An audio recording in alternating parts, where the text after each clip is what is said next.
Hello, everyone. Welcome to the Creators Lounge podcast. I am, as always, your host, Ben Jaye, and we have another episode today. This one's going to be super interesting, and this guy has a lot of great insights to share for all of us. So, my man, give us an introduction. What is your name? Where are you from? And what do you do? My music name is Buttonmashur, and my real name's Tyler. I live in the small town of San Dimas, California, about 30 minutes from Los Angeles, and I make future bass and dubstep music. All right, man, fantastic.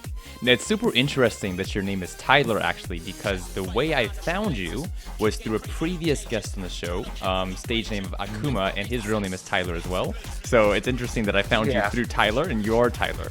Let's start with your stage name, first of all, man. How did you come up with your stage name, and what does it mean to you? All right, so it's a little stupid story, but ever since I really began making music, it was more of like I started listening to Virtual Riot, and one of Virtual Riot's songs on his I think it was throwback EP was called Buttonmashur, and it was one of my favorite songs at the time. And I was like, what if I just change the E to a U, and just switch it up from there? And about maybe like 2 years ago is when I started using that name. But before that, I actually had a previous SoundCloud, but I don't know where it is now. It's kind of lost, where I used to upload just like stuff that I did on GarageBand and stuff like that before I had FL Studio and other platforms. Yep, dude, that's fantastic. I love that. You said it's a dumb story, but the dumb stories are the best stories, especially for like origins and all that kind of stuff. You know, a lot of stuff that starts off as a silly joke becomes something much bigger than we intended it to be. Now, you mentioned Virtual Riot, and so I'm kind of getting the idea of where this all started from, but please give the audience some insight. What kind of music do you make, and how did you discover that kind of music? Alright, so I make what's called future bass. It's more of uplifting and more cheerful type of music, and it has all this like good vibes to it that kind of makes you, unlike dubstep, it kind of makes you like chill out and like kind of headbang to it, but not like too much. And how I found it was actually really interesting. I was over, because every year I go to my grandparents for the summer, all the way in Texas, and I was trying to search for new music artists to listen to, and one of them was named Marshmello. Marshmello, everybody probably knows Marshmello by now, but I used to listen to him back when he released Joy Time and Alone, is when he started becoming into the music scene. And I was like, this music is really good. And so maybe about 2 years ago, maybe a little less than that, I got this little preset pack for Serum. And it was all Marshmello presets and stuff. So back then I would use Marshmello presets, and people would tell me, dude, your music is like a mix between Marshmello and Virtual Riot. And I'm like, yeah, that's actually really interesting, because I'm mixing retro sounds with also future bass. Yeah, it's super interesting, and I want to ask you about that a little bit because I obviously talk with a lot of producers, right, here on the podcast and in DMs and stuff like that, and for a lot of younger artists, there's usually like one specific artist who inspires them, right, and so inevitably their sound is a little bit inspired by that artist as well. And so because of that situation, they do tend to get a lot of attention for that, people comparing them, drawing comparisons between them, like, oh, you sound like Skrillex, oh, you sound like Marshmello, you sound like, Joyride, etc. For you, was it a negative thing, or was it okay to be compared to the people who you were inspired by? It was so okay. Like, for me to be able to sound like Virtual Riot was one of the biggest compliments I've probably gotten, because he is such a huge influence on why I create music and why I still make music. And he's the reason why I've gotten into so many other artists, and why I've gotten into like future bass too, because his throwback EP, which is my all-time favorite EP, is one of my favorites due to it being melodic dubstep. So it's future bass mixed with dubstep, which is what I do now. So it's not exactly dubstep and it's not exactly future bass, but it's a mix between the two of them, which is really cool. Yeah, man, for sure. No, I love that. And I agree with you. I mean, I think the inspirations are so important for us because they can give us some guidance when we don't have any direction, They can kind of point us in the direction of which way to go and help us get started on the journey. I am curious about one thing though. We know what you listened to at first, acts like Marshmello, Virtual Riot, etc. But Hmm. what actually made you start creating music in a DAW? All right, so that's a very interesting story. When I first got into EDM, because I was kind of, when I was younger, I was like strictly to pop music, so like Katy Perry, stuff like that, Miley Cyrus stuff, and Miley Cyrus was actually one of the people I liked the most at that time. But I started getting into EDM when I found out about Deadmau5, or I call him Deadmau 5. It's an argument that I have between my friends, but what it was funny is I actually started getting interested in music making after I heard his song Strobe, which is one of his most popular songs and most well-known songs, along with Ghosts and stuff, which was very interesting. And that's when I decided, hey, wouldn't it be interesting to kind of start doing music? Wouldn't it be interesting to create my own music and let my expressions go into the music that I make? And so that's when I started making music, which was really weird because I actually, and a lot of people are like, wow, Steam platforms?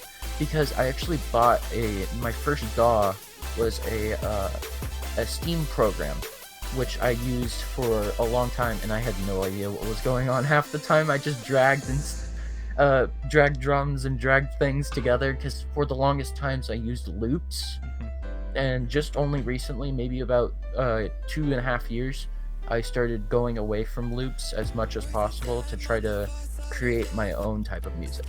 Yeah, man, absolutely. It's all part of the journey, all part of improving and seeing how we can do better and get more control on the sound. So it's really cool. But everyone does have to start somewhere, and I think that's the key thing, right? Is we have to start somewhere. Even when we don't know what we're doing, we just start taking the steps, and developing and getting better and better. And another thing that's interesting about you is that you put out quite a fair amount of music. You already have an album out, you have a few singles out as well. Talk to us about the process of making those projects. Okay, so for the longest time, I haven't been releasing music as much because I wanted to improve more. I wanted my audience to have something that's more of my type of music, instead of just throwing loops together and trying to get a copyright strike from YouTube or Spotify. So I decided to start doing my own music, and I decided, hey, I'm gaining a lot of traction on Instagram. I'm gaining a lot of traction on other platforms. What if I do something special for my audience that I've never done before and create an EP that I can release to Spotify and other platforms? And I'm lucky to have my friend, his name is Nathan Squares. He's done OSTs for different video games, like this video game called Neko Jushi. I think it's spelled something like that. It's on Steam. They're making a second one, but one of my friends told me, hey, there's this platform called Sounddrop where you can drop your music for free on all the platforms and still get paid. And I was like, oh, that's cool. So that's when I started uploading my music to that and distributing it all over the place. And it was really cool to see that kind of come together. And my audience is like, wow, I can't believe that you released this on this platform. That's crazy. How did you do that? And I'm like, well, it was just this little simple thing. I didn't really have to pay for it, which my next goal is to try to pay for a yearly subscription to DistroKid, because I heard that platform is really good. All right, man. Fantastic. Yeah, it's really cool. I think, like you said, it's important to be reaching more people with our music, putting it out there so they can enjoy it. I want to ask you about that real quickly, though. Do you feel, I don't know, any embarrassment or any kind of cringe whenever you look back at your earlier tracks compared to now? Or do you see it as like steps of the process? My old tracks back when I was like 5 years ago, when I was doing that, I was like, oh gosh, I used like 2 loops and created a song, or the sounds that I had on my GarageBand, and I'm like, oh, get this away from me. It's horrible. But over the past 2 years, it's actually really good, to the point where, like, hey, I can actually listen to this while I'm doing my work because it's so good. And that's what encourages me to make more music, is creating really good music that I enjoy and that other people will enjoy too. Oh, dude, yeah, absolutely. I mean, whenever you're loving what you're creating, like that's fulfillment, right? Like you're doing something productive, you're enjoying the process, other people are loving it. It's a beautiful thing for sure. So Hmm. you can appreciate your music. I want to ask you about when you finish a song. When you finish a song, how do you feel when you finish a song? Because obviously, we can spend hours and hours and hours on these tracks. Are you kind of just like, okay, I'm done with this, next track? Or do you feel like that sense of accomplishment whenever you finish a track? I do feel really big, a huge accomplishment, especially when I started doing my EP, because I was like, wow, I can see how much I've actually improved. And it's not like a bad relief, but it's like, okay, I finally finished this project. And it's really good. And that's why I like listening over to my music, so I can see there's an error right here I can fix. That's why when I'm at school and I can put my headphones in, I can just do my work while I listen to my music while trying to figure out what I can improve and what can I fix to that track before I release it. And so it's a relief, and it's also very satisfying to see, wow, I actually created this. Music is really good, and it's really cool. One of the bigger stories that I have is in my sixth period class, which is video class, because I take a videography class, and they came to me because they were filming for an assembly for my school at St. Denis High, and they were like, "Hey, we know you're really good with music. Can you create something for us?" And I was like, "Yeah, of course, I would love to." So I spent maybe about 4 hours on my computer that day working on something. And a lot of people may know, it's on my EP, is the song called Skies. That's because that song is the song I made for the assembly, but I just completed the entire track so I could release that on my EP, because I loved it so much and I was so proud of it at the time that I was like, you know what, this is so good that I'm going to release it on here, and people can listen to it whenever they want. And the kids at my school, because I was credited in the end of the video, which was really cool. And then like the next day, kids were like, "Dude, that's so cool! I can't believe you did music for the school. That's awesome!" And it was so great to feel like people are enjoying my music so much that I can get it out there and like across my school, which is really cool, because now I have kids coming up to me like, "Yo, when are you dropping a new song?" And I'm like, "Oh man, I should probably drop more songs, because I haven't dropped a song in 2020 yet, because I've been super busy working with collaborations and stuff like that." Oh, dude, it's fantastic. I love hearing that. Yeah, no, there's so many cool things there. I think it's great when you're getting started on the journey and you have that kind of validation, that kind of positive feedback, people telling you, good job, when's the next track, it gives you the energy to keep creating and sharing and stuff like that. So let's dig into that a little bit deeper, because you do have your songs on platforms like Apple Music and Spotify, to name the biggest ones. Yeah.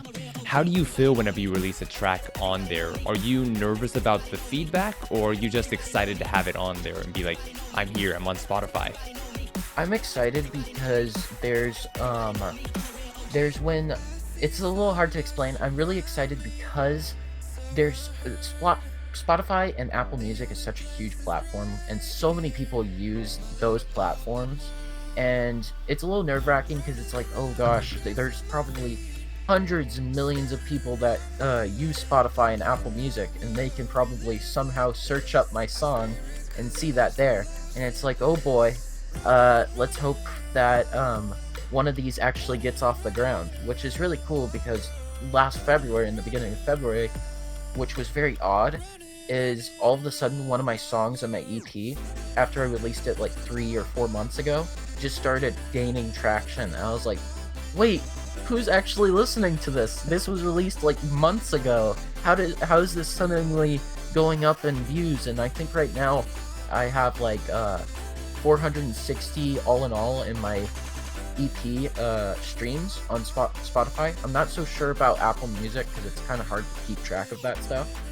But I know on Spotify that it has my whole entire EP with all the songs together has 450 or 60 plays, which is really cool, because I'm like, wow, other people besides my I know at school, and besides people I know from family members, are listening to my music, and that's so, like, it's so exciting because I'm actually gaining traction. The more traction I'll gain, I'll soon finally get up to a point. It's where it's like that I might become like one of the top music artists of like a decade or something. So it's really cool. Oh, dude, yeah, for sure, man. It's really, really exciting, when you realize how much of an outreach you have, right? I mean, like, it's easy for us to look around us and say, like, okay, so I'm affecting this friend or my younger brother, my younger sister, or whatever, But it's harder to count how many people we're affecting outside of that circle. And with the power of the internet, power of streaming and social media, like, we can touch so many lives of people who we might not even ever meet one day, but we can still touch Yeah. their lives with the music we make, with the content we create. So it's Yeah. really, really exciting. Something that I found really intriguing about you when I was doing research for the episode, and we're talking about it right now, is that you focus so strongly on Spotify, Apple Music, and other major streaming platforms, whereas on your SoundCloud, you only have one song, to the best of my knowledge, not counting your previous alias and stuff like that. So I want to ask you about that. Why do you focus so much on Spotify and neglect platforms like SoundCloud? Well, one of the biggest reasons I don't use SoundCloud is because I've had other problems with SoundCloud before, due to like copyright issues that weren't even like supposed to be copyrighted because they were my own sounds that I created. So at that point I started getting a little irritated, but then it kind of progressed forward. To be able to upload more music, I had to pay, which was ridiculous for me. And of course, there's things like DistroKid and stuff like that. And I was like, okay, if it's yearly, $10 yearly, $20 yearly, of course, yeah, that's a good price. But if I'm paying like $15, $20 a month, that's to be able to upload to SoundCloud, it's not worth my money, in my opinion. And I don't think that it would be a great platform to work with if I'm just having to upload to SoundCloud and having to pay that much for just having unlimited upload time and listening offline. Yeah, no, man, I understand it completely, right? You got to make the best investment. And speaking of investments, there's a quote from the CEO, Gary Vaynerchuk, and he says, "Attention is currency." Attention is currency. So with that, let's assume that that's true, what platform do you think has the most attention right now for music artists? Would it be SoundCloud, Spotify, Tidal? What do you think? I honestly think Spotify and Apple Music are really coming into the scene because there's artists that can upload, and they can upload their music to that on using any distribution site that you can use. And when you do that, you can upload to SoundCloud, not SoundCloud, Spotify, whenever you want, along with Apple Music. And there's millions and millions and millions of songs on Spotify, which is really good because you have unlimited music to listen to. Of course, every single song in the world isn't going to be out there, but people that upload to distribution is where you get to be able to share music on other platforms that more people use than SoundCloud does. Because in my opinion, SoundCloud has way less people than Spotify or Apple Music. So the more people that you have on a platform, the easier it is to gain more viewership and stuff like that. Right, it has more attention because it's more people there, precisely. However, I do feel like a lot of us underground music producers have been very slow to jump on the Spotify trend, to jump on the Apple Music trend. A lot of us still prefer SoundCloud, or even with SoundCloud's kind of downfall, a lot of people are moving to Audius now, but they're avoiding Spotify in a lot of ways. What's your take on that? Why are so many underground musicians avoiding platforms like Spotify and Apple Music? Well, I can see SoundCloud. SoundCloud is a huge platform for upcoming music artists. I mean, you can just upload a simple music file to SoundCloud, and it'll be out there for a lot of SoundCloud users to listen to. And it's how a lot of music artists actually start out. But the way that they're running the platform kind of is a little iffy on my side. If they if they kind of go into the class that Spotify is doing and Apple Music is doing, I think that that will kind of gain traction more than what they have now. And I think that more users will start to join SoundCloud. So they do have potential to become something better than what they are right now. So it's really interesting. It's just a background history of what I have with SoundCloud and more of what my other friends or other music artists have had problems with SoundCloud. And it's just a huge issue. Kind of like how I really don't like uploading to YouTube either, mainly due to, one, for some reason their copyright system is super like sensitive. So if I add like one little tiny sound, it's gonna end up getting copyrighted. But if I upload it to different platforms, then it's not copyrighted and it wasn't copyrighted in the first place because, of course, these sounds, these basses, I use presets sometimes, and I can see how that gets copyrighted.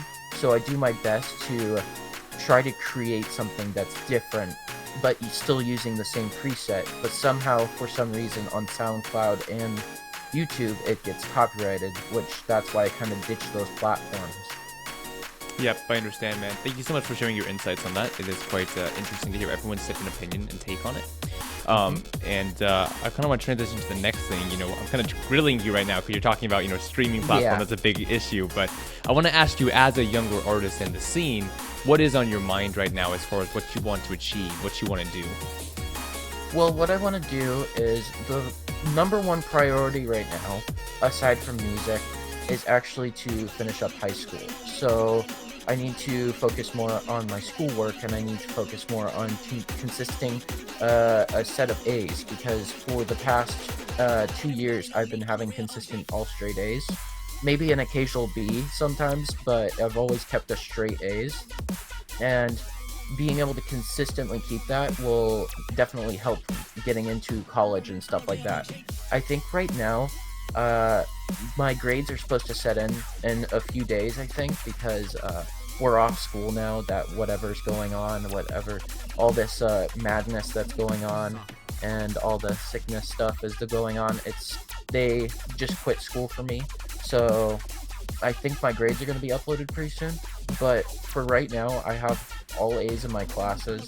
I'm very consistent about my work. The kids in my class, it's very funny, because the kids in my class are like, dude, you're like the smartest kid here. And I'm like, no, I mean, yes, I'm the smartest. I'm not the smartest kid in the school. I'm not the smartest kid in this class. I just keep consistency with my work, and I don't lack my, I don't ever take the work or extra credit or anything for granted, and that's how I keep my steady grades. And keeping those steady grades definitely keeps a great mindset for you, and will achieve better scholarships and better things to move forward to colleges. What I'm planning to do is to go to Mount Sac after I graduate high school, and I plan to get there and then graduate from there, and then head off to like some music industry type of university. I think I was thinking about Cal Arts, which is a super hard to get into school, is one of the reasons why I want to keep my grades consistent, so I can show that I have a lot to prove for Cal Arts. Dude, fantastic, man. That sounds really cool. I love how dedicated you are to finishing your studies and how you take it very seriously. Is there anything you can take, any lessons or systems you can take from your studying habits that you could apply to music production and improving at that? Yeah, one of the greatest things that's related to schoolwork and music is the ability to focus. So the ability to focus on the music, the ability to focus on what the content is that you want to create, what genre, what sounds you want to use, the ability to, without being distracted by something, is one of the things that comes from that, and being able to focus on how much you want to create this project and how much you want to finish. Just like when you do like schoolwork, you got to get this finished in a certain amount of time, and that's how I kind of think about music. But I don't rush my music, just like I don't rush my work. Oh, dude, that's fantastic, man. That's really, really cool. Yeah, no, I agree. I think that no matter what we're doing, I think that there's elements that can transfer to other fields, right? So whether it's studying, with focusing, we can apply that to music production, or if it's memorization, we can apply that to like learning a music scale. Like I feel like there's Hmm. so many things that cross over, and it's really just how we think about it and how we reutilize the tools that we're learning. So it is really important. You've mentioned previously in the episode about how you're definitely touched and inspired to create more because of feedback from people. Hmm. Is there any other underlying ambitions that inspire you to create music? Well, there's my family members. They're so supportive of my music, and my mom, my little sister, my stepdad.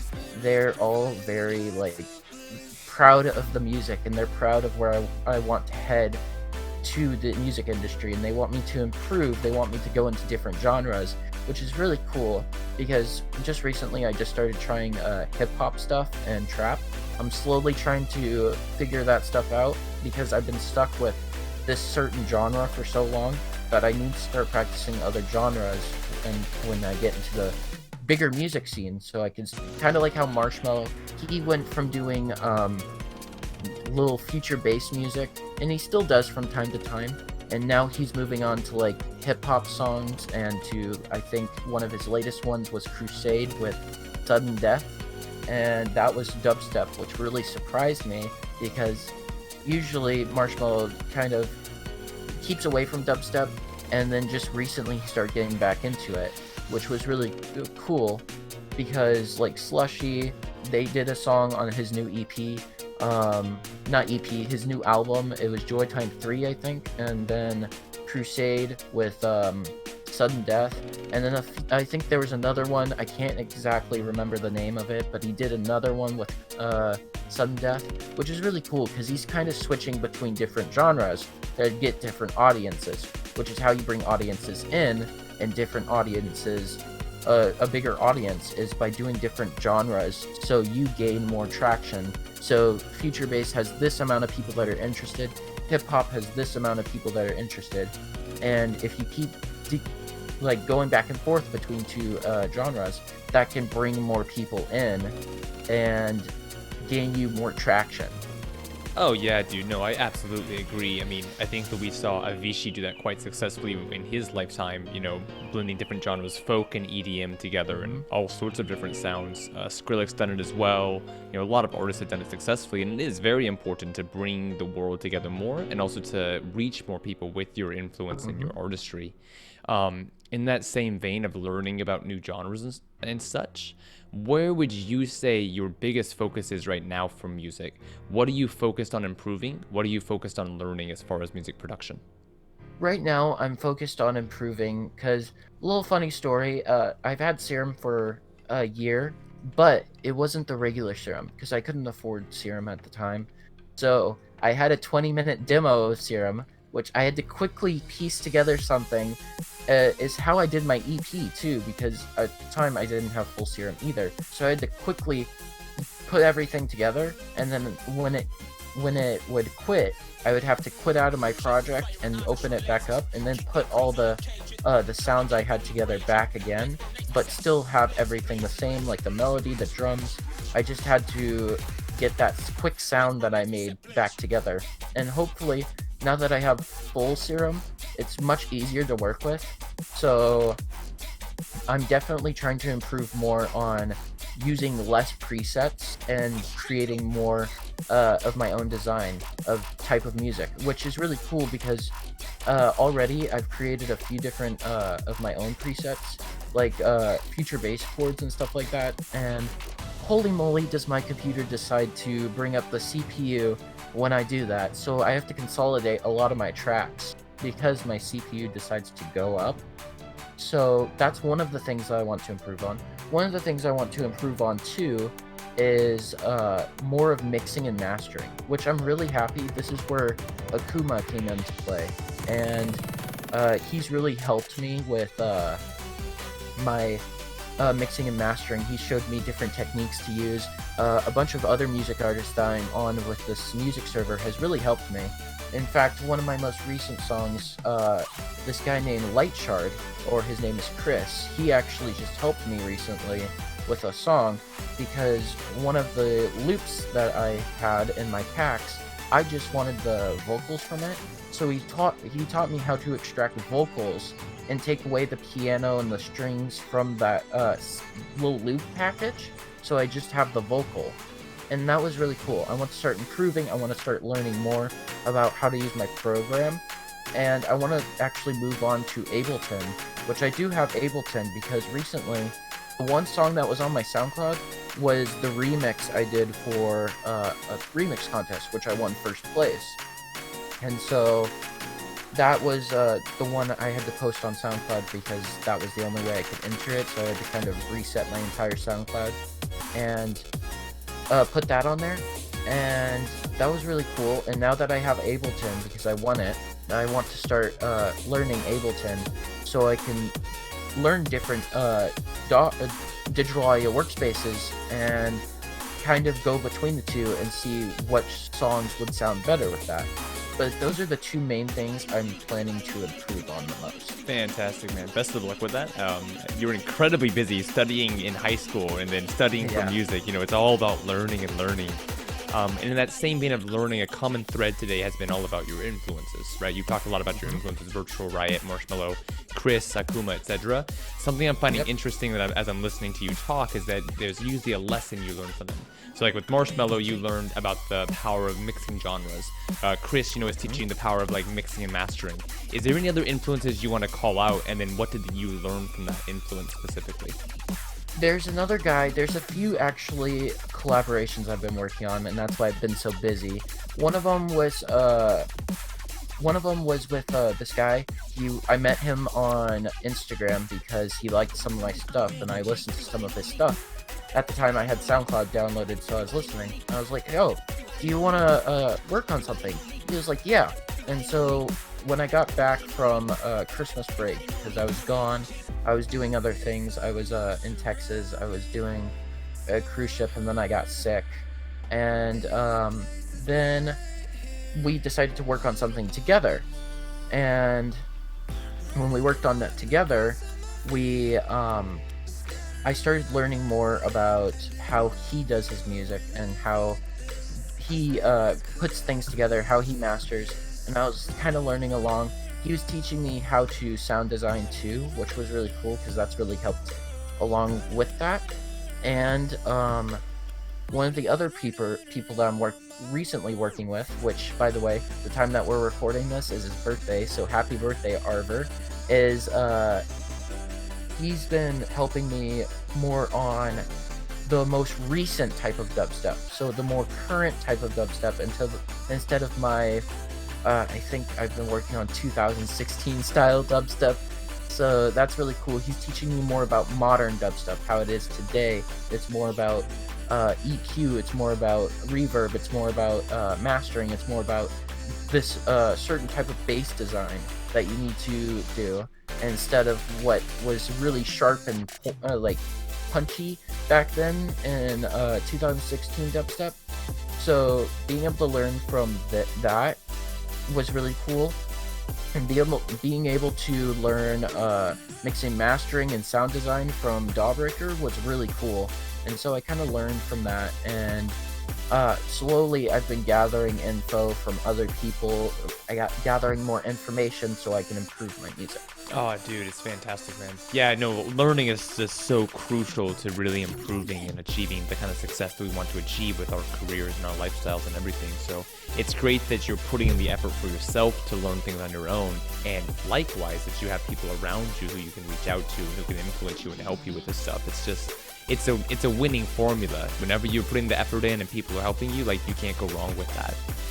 That being said, I am curious. I don't want you to tell us what it is, but I want to know if you have it or not. Do you have an idea of what you want to achieve with your music? Like, what's your idea of success? Do you have a definition for that?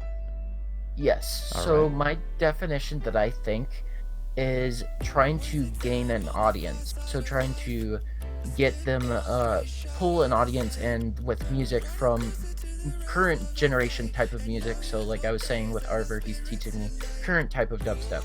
So when you keep up with like the current generation of like music, that's able to bring in more audience than you would making 2016 style dubstep, which a lot of people actually do like that type of music, and they're like, can we go back to the times when 2016 dubstep was punchy and there was high bass screeches?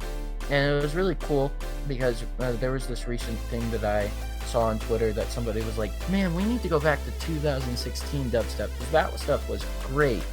And I was like, yeah, we should totally do that because their sound design back then was really interesting.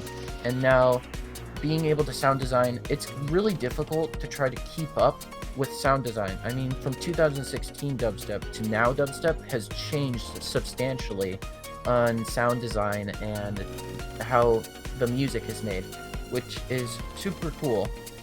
And achieving that will achieve an audience, which gains success.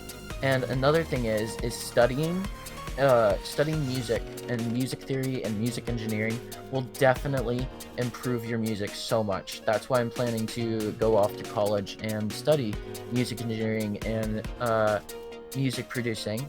And one of my biggest dreams is to tour around the world and do DJ sets and stuff like that. That would be so much fun.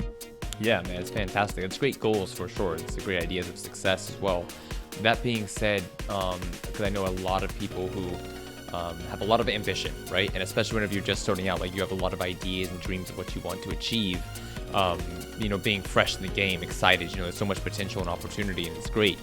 Are you confident that you can actually achieve that stuff, or are you a little bit wary of actually being able to do that stuff?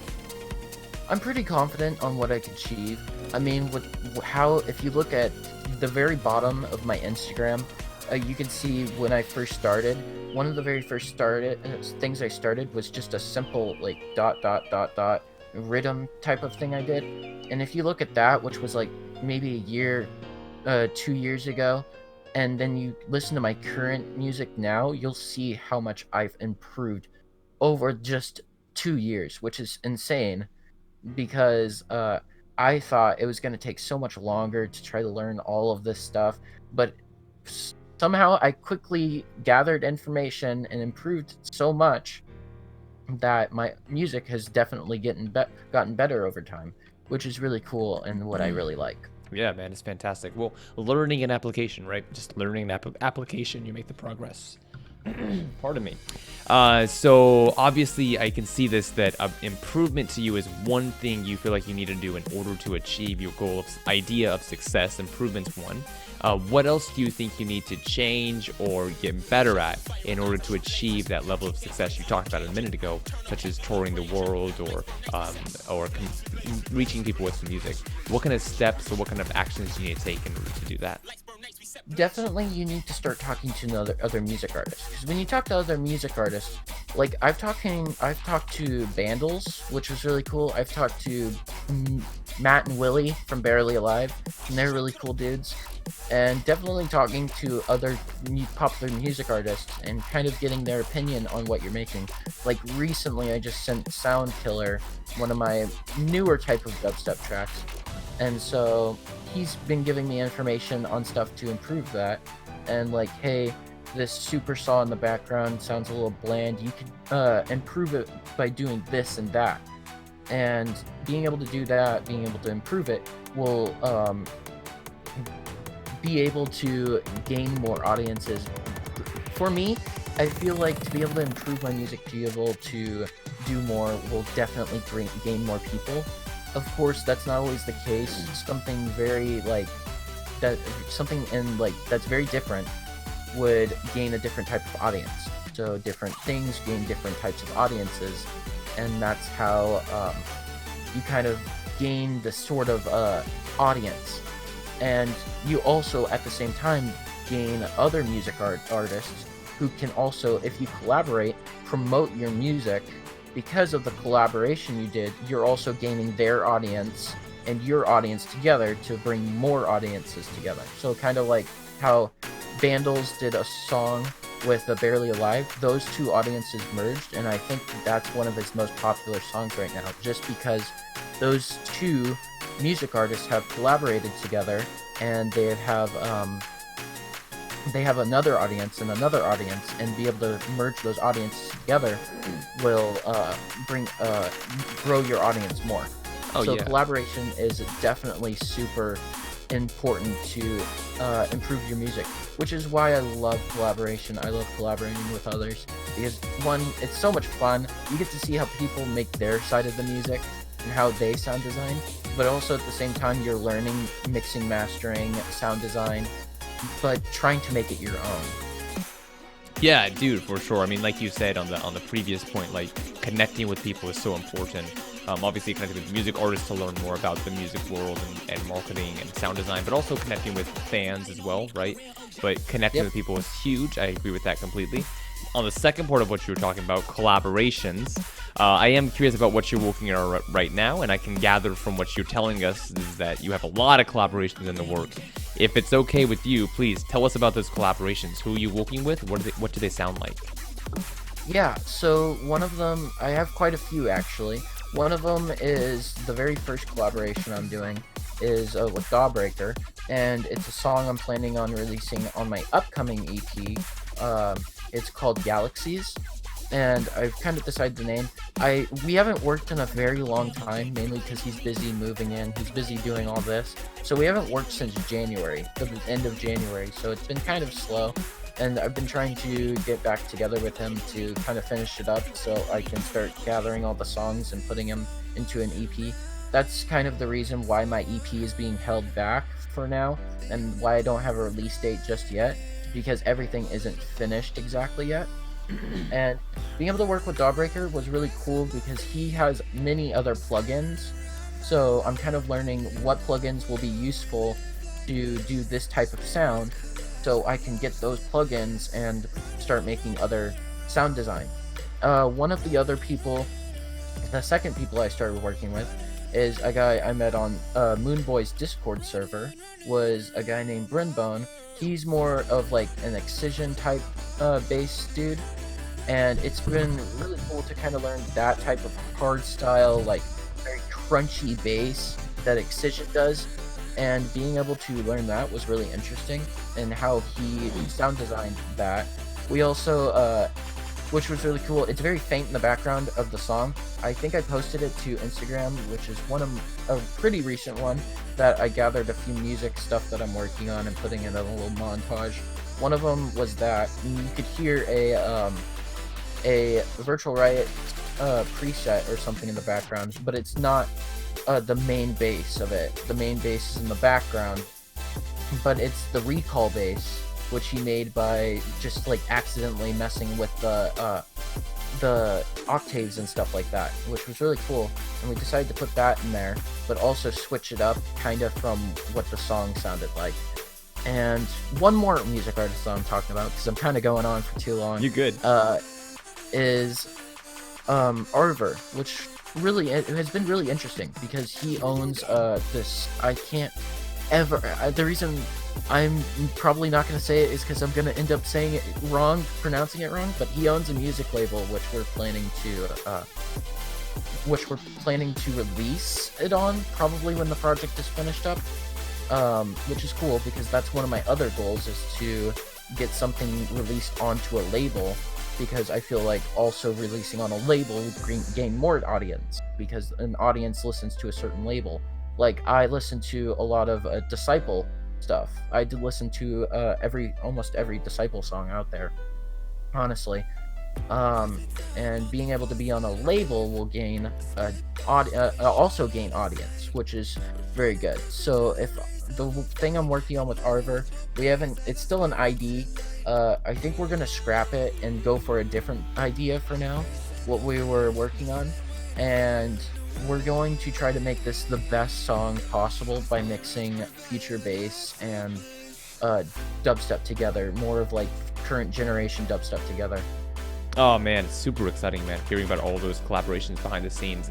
It's so fun, so much fun to me to hear about what's happening behind the scenes, before it actually hits the audiences. That's where it's all being made and the magic is happening right there. So you're working with a lot of really cool artists already. Is there any other artists that you want to work with within this year? Oh, this year I want to work with Akuma. Of course, we've been talking about it together, and one of the songs he's doing is actually once it's finished up, I'm planning to do a remix of it and kind of do that because I need to start doing remixes more because I feel like that will definitely improve my music making. And we're also, besides the remix that we're doing, we're planning on doing a dubstep future bass type song because, of course, I'm better at future bass than any other genre for some reason. But I feel like doing the future bass and dubstep together will also kind of get me to learn, hey, this is how you create dubstep basses, and then I can use that to create dubstep because I haven't exactly got a clue how to do dubstep yet. I do plan to do that with Akuma. I'm trying to figure a way out to contact this guy named Joel3X. I've been listening to him ever since I started making music, and I just recently found his music on Spotify, and I'm trying to figure out a way to contact him because I might have to contact him through SoundCloud, which is going to be a little bit difficult because you know me and SoundCloud. But yeah, and so I've been trying to get a contact with him so I could create something. He's more of like Alan Walker and K313. I can't remember exactly how his name is because it's just a K and then there's just numbers. But his music is more type of that offbeat type music, and it would be really interesting to learn something like that is more like NCS type music. All right, man, fantastic. Yeah, it'd be really cool to hear those kind of collaborations happen. And obviously, you have a lot of exciting ones coming up as well. So all these collaborations going on behind the scenes, what can audiences expect from you in 2020? They're gonna expect me to at least release one EP, which is the upcoming EP, at least because, of course, my graduation is coming up, so I'm gonna be pretty busy getting ready for college and stuff like that, so I'm probably gonna be off for a little bit, but I at least want to release my EP before the summer hits, and then I want to release at least 3 more singles, and then that's what should be happening by this entire year. And hopefully I can get onto a remix, so I'll also have something on Spotify to do. All right, man, exciting. Yep, audiences are always looking forward to new music from their favorite producers, so best of luck with releasing that stuff. I know everyone's looking forward to hearing it. I'm looking forward to hearing it. Awesome. You've talked a lot today about like your influences and the stuff you've learned from people. I'm curious if there is perhaps one single piece of advice that's been the most impactful for you, and if there is, what was that advice? Never stop improving. So never stop doing what you enjoy. Never stop trying to create what you want to do. You're full of so many possibilities to create certain things. Like you could create somebody that creates art, somebody that creates music, somebody that creates that writes books. They never stop doing that, because if you stop doing that, then you're not gonna improve. All right, man. Yeah, fantastic. It's great advice for sure. Finally, my man, if you could please leave a message to the you of 1 year in the future, what would you say to yourself? Well, I would say 2 things. Hopefully your humor is better than it is right now, because somehow you're laughing at a Markiplier's face on Mark Zuckerberg with just the letter E below, and hopefully your humor has improved quite much from what it is right now. And 2, hopefully sound design and other stuff, like putting drums together, creating hi-hats, because I still have a hard time creating hi-hats and stuff together. I'm still practicing that right now by creating just one little bass to work with and then putting some drum and a snare and just trying my best to create hi-hats and stuff like that. And that's definitely what I've improved. So sound design and improving just the overall work of my music is one thing that I hope you have improved. All right, man. Great message. I don't know about the humor. I think your humor sounds pretty good right now, so maybe that shouldn't change.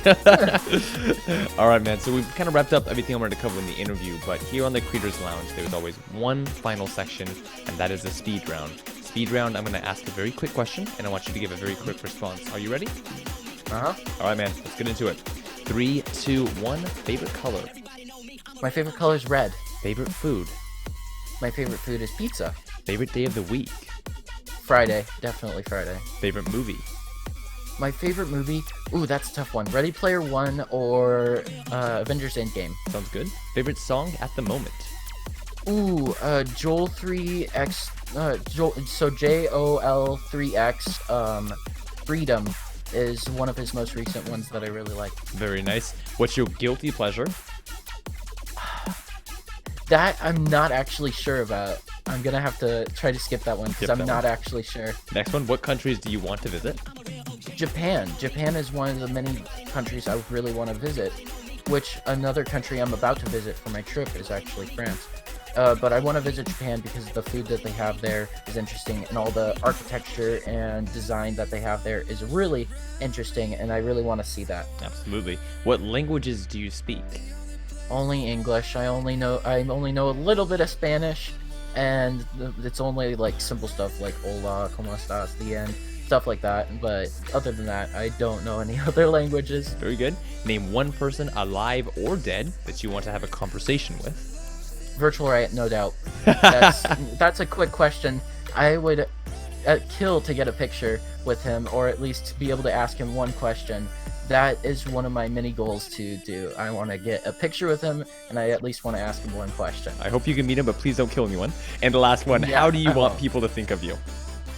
I want people to think of me as hardworking and always staying happy and true to myself, and very straightforward about what I want to do, and very straightforward of how I want things to go, like a straight line and the work that I want to do. So I hope people can like understand that I'm very like ethnic about my work and stuff like that, and I'm very focused about how I do things.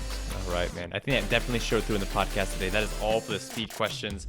My man, thank you so much for coming on the podcast today, for sharing your insights, your opinion, and also your look at the future. It's all very, very exciting to hear. Is there anything you want to say to kind of wrap up the podcast to the people who are listening? Any messages for the audience?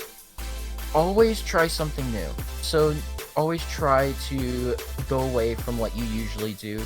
Always try. That's how I started creating music. Is I decided to step away from like writing, because I used to write short stories, and I decided to start creating music. And now you can see how much that's actually improved. So try doing new things, because doing new things, you'll never know how it might actually turn out for you. All right, man. Fantastic. And for the audience listening, if you are looking to find something new, I highly suggest checking out this guy's music right here, Buttonmashur, aka Tyler. He's got some incredible sounds. He is continuously improving, growing, developing his sound, making more and more energetic tracks. They all sound incredible. And as you guys could hear from today, he's a lot more ambition that's going to propel him forward to even greater heights. So please join him on his journey, as I have as well. I want to thank you guys all for watching this episode. I'm always honored to make these episodes and give them to you guys. So I will see you on the next episode. Much love, take care, and I will see you next time. See you guys.